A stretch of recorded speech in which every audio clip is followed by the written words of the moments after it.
निकष न लावता तुम्ही पहिले निधी म्हणजे त्यांना मानधन दिलं कसं? हे तुम्हाला मतं घ्या पुरतंच करायचं होतं का? आणि मग ही योजना लाडक्या बहिणीसाठी होती का तुम्हाला सत्तेत यासाठी होती? हे स्पष्ट केलं पाहिजे गव्हर्नमेंट. तुम्ही एका 3 महिन्यात 1 ते 2 कोटी लाडक्या बहिणींना पैसे वाटून दिले, पात्र केले, पैसे दिले मतं भेटायसाठी. अपंगांना एक अर्ज करावा, तो मंजूर व्हायसाठी वर्ष लागतं. आणि इथं लाडक्या बहिणीला फक्त ऑनलाईन अर्ज केला आणि तुम्ही पैसे दिले.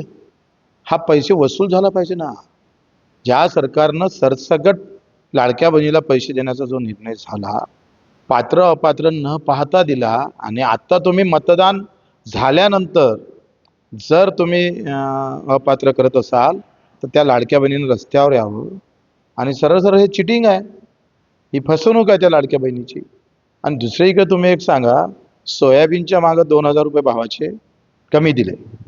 म्हणजे भावाकडून 2000 लुटले पर क्विंटला मागं आणि 1500 दिले, म्हणजे 500 नफ्यात आहे सरकार.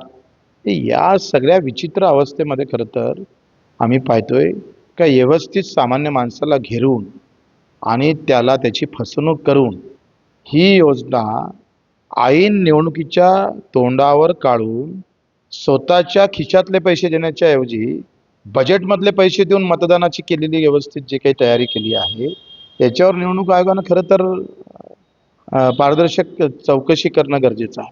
का अशी योजना ती सरसकट काही न पाहता, आता तुम्ही म्हणता इन्कम टॅक्स असेल तर देत नाही, मग तेव्हा का दिले तुम्ही?